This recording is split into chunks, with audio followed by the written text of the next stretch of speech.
नमस्ते। घर खरीदना एक बड़ा सपना होता है, पर उसे पूरा कैसे करें? मतलब पैसा एक साथ दें या फिर लोन लेके किश्तों में? ये सवाल अक्सर आता है मन में। हमारे पास इसी पर एक काफी अच्छा विश्लेषण है। शीर्षक है ईएमआई या पूर्ण भुगतान, संपत्ति खरीद का विश्लेषण। ये लेख ना दोनों रास्तों के फायदे नुकसान बताता है।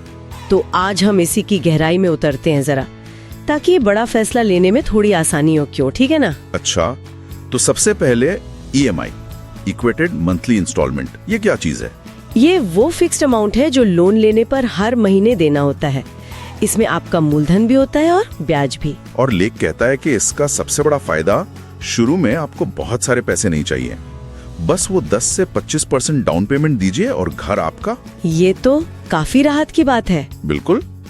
इससे होता क्या है कि आपकी जेब पर एकदम से बोझ नहीं पड़ता, लिक्विडिटी बनी रहती है। लिक्विडिटी मतलब हाथ में पैसा रहता है इमरजेंसी के लिए या कहीं और इन्वेस्ट करने के लिए। और हाँ, एक और बड़ा फायदा है टैक्स का। टैक्स बचत, वो कैसे? होम लोन पर जो आप ब्याज देते हैं ना, उस पर सेक्शन 24 में छूट मिलती है, और जो मूलधन चुकाते हैं उस पर सेक्शन 80C के तहत। अच्छा। और एक और बात, टाइम पर ईएमआई भरने से आपका क्रेडिट स्कोर भी अच्छा होता जाता है। क्रेडिट स्कोर, हाँ वो भी जरूरी है। फायदे तो काफी लग रहे हैं, पर इतने सालों तक हर महीने पैसा देना, इसमें कुछ दिक्कतें भी तो होंगी। अरे हाँ, बिल्कुल है। सबसे बड़ी चुनौती तो है ब्याज का बोझ। ब्याज? सोचिए, 20-25 साल का लोन, आप प्रॉपर्टी की जो असल कीमत है ना, उससे कई ज्यादा चुका देते हैं आखिर तक। बाप रे। और फिर वो हर महीने किस्त देने का एक प्रेशर भी तो रहता है, फाइनेंशियल प्रेशर। ये एक लंबी जिम्मेदारी बन जाती है। सही कहा।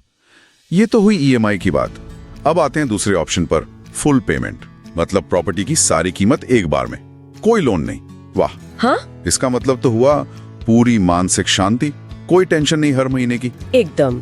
कोई लोन नहीं, मतलब कोई ब्याज नहीं देना बैंक को। प्रॉपर्टी पर पहले दिन से आपका पूरा हक, पूरा मालिकाना हक। जी। बैंक का कोई लेना देना नहीं, कोई लीन नहीं। तो आप चाहें तो आसानी से बेचें या किराए पर दें, मन एकदम फ्री रहता है। सुनने में तो ये बहुत ही अच्छा लगता है, लेकिन इसके लिए चाहिए होगा ढेर सारा पैसा एक साथ। हाँ, वही तो बात है। यही इसकी सबसे बड़ी, कह लीजिए, कमी है। बहुत सारी जमा पूंजी एक ही जगह लग जाती है। हाथ में पैसा मतलब नकदी, वो कम हो जाती है। हाँ वो तो है। और यहीं पर एक और चीज सोचने वाली है, वो है अपॉर्चुनिटी कॉस्ट। अपॉर्चुनिटी कॉस्ट, अवसर लागत, इसका क्या मतलब हुआ यहाँ? इसका मतलब ये कि वो जो मोटी रकम आपने प्रॉपर्टी में एक साथ लगा दी, अगर वो पैसा कहीं और लगा होता, जैसे अच्छे म्यूचुअल फंड में या शेयर बाजार में, अच्छा, तो हो सकता है उस पर आपको ज्यादा रिटर्न मिल जाता। फुल पेमेंट में आप ब्याज तो बचा लेते हैं, पर उस पैसे से और कमाने का मौका शायद गंवा देते हैं। तो ये सिर्फ ब्याज बचाने या देने की बात नहीं है। नहीं, ये भी देखने की बात है कि आपके पैसे का सबसे अच्छा इस्तेमाल कहाँ हो रहा है। समझ गया। अच्छा, लेख में कोई उदाहरण भी है इसका समझाने के लिए? हाँ, एक राम का उदाहरण दिया है।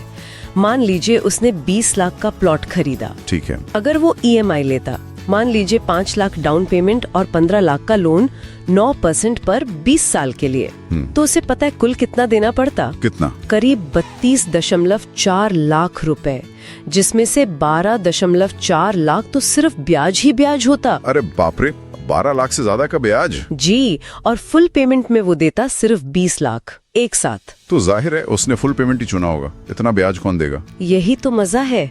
लेख कहता है कि राम ने ईएमआई चुना। क्या ईएमआई? क्यों? क्योंकि उसका सोचना था कि वो जो 15 लाख रुपए उसने एक साथ नहीं दिए, अगर वो उसे किसी अच्छे म्यूचुअल फंड में लगा दे और मान लीजिए उसे टैक्स के बाद भी 9% से ज्यादा का रिटर्न मिल गया। अच्छा ना, तो ब्याज देने के बाद भी वो फायदे में रहेगा और टैक्स बचत अलग से। वाह, ये तो सोचने वाली बात है। बिल्कुल। ये दिखाता है कि फैसला सिर्फ इस पर नहीं है कि पैसा है या नहीं, ये इस पर भी है कि आप उस पैसे का इस्तेमाल कैसे करना चाहते हैं और कितना रिस्क ले सकते हैं। समझ गया। मतलब ये हर किसी के लिए अलग होगा। तो फिर आखिर में लेख क्या कहता है, किसके लिए क्या सही है? देखिए, लेख का निचोड़ साफ है। ईएमआई तब अच्छा है जब आपकी इनकम रेगुलर हो, आप टैक्स का फायदा लेना चाहते हो, आपके पास अभी पूरी रकम नहीं है, या फिर आप अपनी नकदी बचाकर रखना चाहते हैं और निवेश का थोड़ा जोखिम उठा सकते हैं। ठीक है। और फुल पेमेंट? फुल पेमेंट तब जब आपके पास पैसा है, आप लोन और ब्याज के चक्कर में बिल्कुल नहीं पड़ना चाहते। हाँ, कुछ लोग होते हैं जिन्हें कर्ज पसंद नहीं। बिल्कुल। और अगर आप निवेश का रिस्क नहीं लेना चाहते और प्रॉपर्टी पर तुरंत पूरा कंट्रोल और वो मानसिक शांति चाहते हैं। तो मतलब कोई एक जवाब नहीं है जो सबके लिए फिट हो। नहीं, बिल्कुल नहीं। ये आपकी अपनी जरूरत, आपकी आमदनी, आपके भविष्य के प्लान्स और हाँ, कर्ज को लेकर आपकी अपनी सोच पर बहुत निर्भर करता है। सही कहा, कर्ज को लेकर सबकी सोच अलग होती है। बिल्कुल।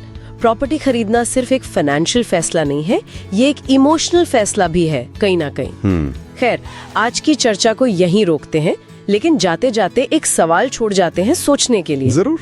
आज की जो ये दुनिया इतनी तेजी से बदल रही है, क्या इसमें प्रॉपर्टी में पैसा लगाना वाकई हमेशा की तरह एक सेफ बेट माना जा सकता है, या फिर हमें इसके जो छुपे हुए रिस्क हैं, जैसे मार्केट का ऊपर नीचे होना या जरूरत पड़ने पर तुरंत पैसा ना निकाल पाना, इन पर भी उतना ही ध्यान देना चाहिए?